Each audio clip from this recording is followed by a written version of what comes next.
دینا سرخ شلوں سے جو کھیلو گے تو جل جاؤ گے، تیز قدموں سے چلو اور تصادم سے بچو، بھیڑ میں سست چلو گے تو کچل جاؤ گے۔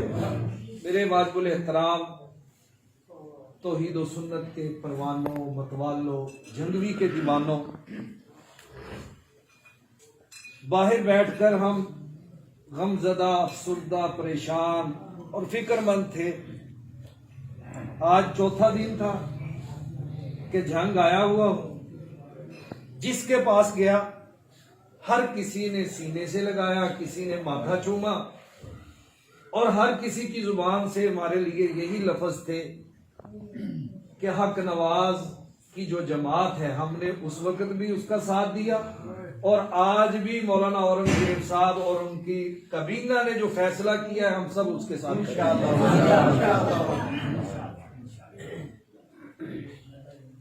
دنیا کے سارے لوگ پریشان ہیں لیکن جنگ کے لوگ مطمئن ہیں۔ جنگ والوں کو پتا ہے کہ جھوٹ جھوٹ ہوتا ہے، سچ سچ ہوتا ہے، اور میں انتہائی غمزدہ، ہمارا خاندان انتہائی پریشان اس بات پہ ہے کہ میرے انتہائی بزرگ جن کو آپ نے رلایا، جن پر الزامات لگا دیے، کل رات مجھے ساری سکون نہیں مل سکا، نیند اچھے طریقے سے نہیں آ سکی جب مجھے پتا چلا کہ مولانا لدھیانوی صاحب کے بارے میں یہ پوسٹیں بھی چلی ہیں۔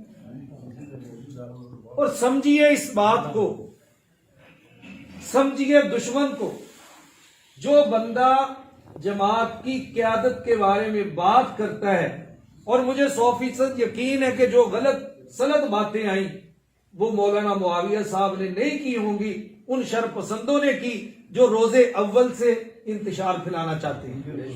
اور وہ یاد رکھیں ہم ایک ہیں، جماعت متحد ہے۔ اس بابا جی نے آج ہمیں یہ حق دیا ہے، کوئی پولیس والا ہمارا دروازہ پھلانگتا نہیں ہے، کسی کے اندر جرت نہیں ہے کہ نظر بندی کے آرڈر لے کے آ جائے۔ آج یہ ہمیں جو اعتماد ملا ہے، جماعت کو جو فتوحات ملی ہیں، جو اسیران کی رہائیاں ہوئی ہیں، رب کعبہ کی قسم اس بندے کی حکمت اور بصیرت کی وجہ سے، محنت کی وجہ سے ہوئی ہے۔ مجھے فخر ہے کہ میرا قائد مولانا محمد احمد لدھیانوی ہے، مولانا اورنگزیب فاروقی ہے۔ نعرہ تکبیر! حالات کو دیکھ کر میری اماں نے مجھے حکم دیا کہ جاؤ اپنے بابا جان، ہمارے محترم، ہر وقت شہداء اور اسیران کے سرپرست۔ میں تو کہتا ہوں کہ وہ لوگ جو آج بکتے ہیں ان پر بھی میرے حضرت نے بڑے بڑے احسانات کیے ہیں، اور مجھے کوئی شاید ایسا بندہ نہیں ملا۔ میں اپنے آنکھوں سے اس بات کا گواہ ہوں، یہاں کے لوگ بھی، باہر کے لوگ بھی، جنہوں نے زبان درازیاں کی، بابا جی نے کبھی کسی سے بدلہ نہیں لیا، کبھی کسی کا کام نہیں روکا۔ اور یقین کریں ایک آدمی گالیاں نکالتا تھا، میں نے کہا یار کیوں؟ کہتے بس میں اس بندے کو مانتا ہی نہیں۔ میں نے کہا ایک دن کے لیے میں نے مقصود سے رابطہ کیا، میں نے کہا یہ بندہ آ رہا ہے، اس کو صرف 1-2 دن آپ اپنے ساتھ رکھیں۔ کس نے رکھا تو وہ آ کے میرے پاس رونے لگا کہ یار میں کہاں تھا، کس کی باتوں میں آ گیا، کس کے لیے میں نے یہ زبان درازی کر دی۔ وہ کہتا ہے رب کعبہ کی قسم میری گالیاں گناہ تھی، میرے جذبات گناہ تھے، میرا ارادہ گناہ تھا۔ اس بابے کو تو اللہ تعالیٰ نے زندہ ولی بنایا ہے، اس سے بہتر بندہ کوئی نہیں۔ اور میں آپ کو آج ایک بات بتاتا ہوں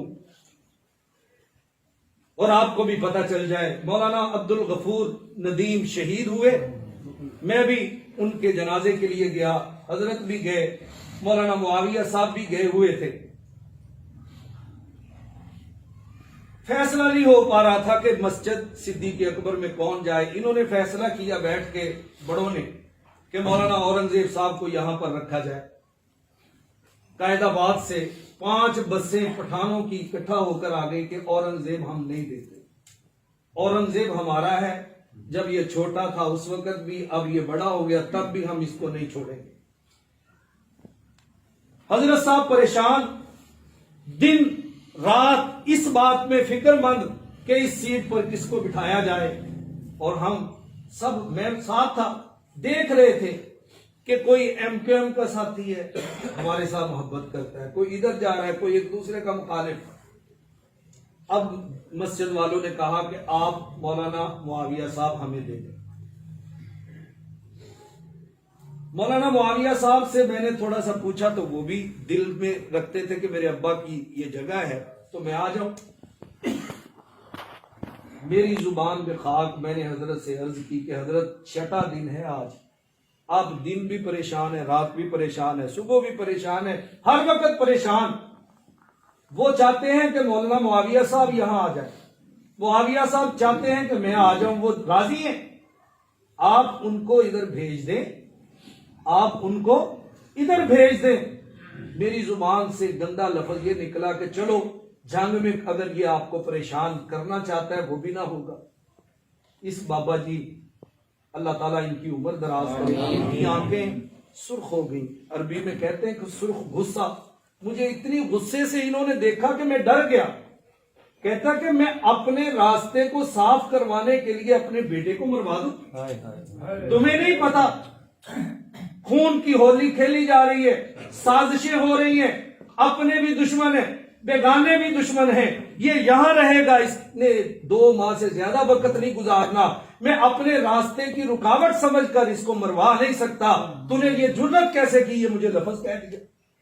آج اس واقعے کا کسی کو نہیں پتا، حضرت کو بھی یاد نہیں ہوگا، لیکن یاد رکھیں میرے دل پر یہ نقش ہو گیا کہ یہ شخص وہ شخص ہے جو تکلیف دینے والوں کو بھی سینے سے لگاتا ہے، پیار دینے والوں کو بھی سینے سے لگاتا ہے۔ اللہ تعالیٰ اس کا سایہ سلامت رکھے، اللہ تعالیٰ اس کی عمر دراز کرے، اللہ تعالیٰ جس طرح انہوں نے ہماری سرپرستی کی ہے کرتے رہیں، کامیابیاں ان کے قدم چومے، بڑے بڑے ان کے قدموں میں گرے، اور میرے پاس ہزاروں واقعات ہیں، گالیاں نکالنے والے پھر سلامیاں پیش کرتے نظر آئے تھے، اور اختلاف کرنے والے پھر ہاتھ چومتے نظر آئے تھے۔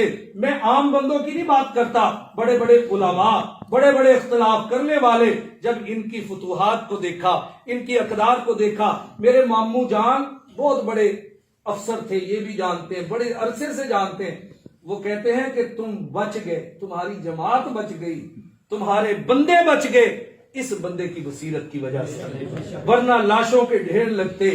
یہ بندہ آپ سب کو بچا کے لے آیا ہے، اس نے وہ راستہ دکھایا جس راستے کو حق نواز نے چنا تھا، ضیاء الرحمان نے چنا تھا، اعظم طارق نے چنا تھا، حیدری نے چنا تھا، چند شر پسند لوگ، انہوں نے آپ کی جماعت کے امیج کو دہشت گرد بنا دیا۔ اس بندے نے اس دہشت گردی والے امیج کو ختم کر کے آپ کو ایک باعزت شہری بنا دیا گئے۔ اگر یہ نہ ہوتے، تم بھی نہ ہوتے، تمہاری اولادیں بھی نہ ہوتی۔ نعرہ تکبیر، سارے جڑ کے احمد لدھیانوی زندہ باد، مولانا محمد احمد لدھیانوی زندہ باد، سارے جڑ کے دل و جان سے، پورے ایمان سے، پوری قوت سے، پورے جذبے سے، پورے ولولے سے بابا جی کا ساتھ دیں۔ دیں گے ساتھ؟ اور یہ بات یاد رکھیں، میرا نقطہ نظر یہ ہے، آپ کو اختلاف ہو سکتا ہے کہ اس نے بکواس کی، ہم اس کا جواب دیں گے، اس نے بکواس کی، میں نے ان کے قدموں سے یہ سیکھا ہے، میں نے ان کے رویے سے سیکھا ہے۔ آج تک انہوں نے اپنے کسی دشمن کے خلاف ٹھانی ہے؟ کسی کے پیچھے پڑے؟ کوشش کریں کہ ہم اپنی زبانوں کو، اپنے اقوال و افعال کو ایسا رکھیں کہ کل ہمیں شرمندگی نہ ہو، اور ہم دعا کریں گے کہ جو لوگ دور ہو گئے، جو لوگ زبانیں دراز کر رہے ہیں، میں حیران ہوا کہ جو لوگ گالیاں دیتے ہیں وہ معافیاں بھی مانگتے ہیں، وہ پاؤں بھی پڑتے ہیں۔ آپ ایسا رویہ اختیار کریں کہ جس سے لوگ قریب آ جائیں، جن کی غلط فہمی ہے وہ دور ہو جائے۔ اگر کوئی کسی کے دل پر پردہ پڑ چکا ہے، عقل پر پردہ پڑ چکا ہے، اس کو چھوڑ دے اس کے حال پر، وہ ہمارا کچھ بگاڑ نہیں سکتا۔ کوشش کریں گے انشاءاللہ۔ تم ایسا کرنا، کوئی جگنو کوئی ستارہ سنبھال رکھنا، تم ایسا کرنا، کوئی جگنو کوئی ستارہ سنبھال رکھنا، میرے اندھیروں کی فکر چھوڑ، بس اپنے گھر کا خیال رکھنا۔ واخر دعوانا الحمدللہ۔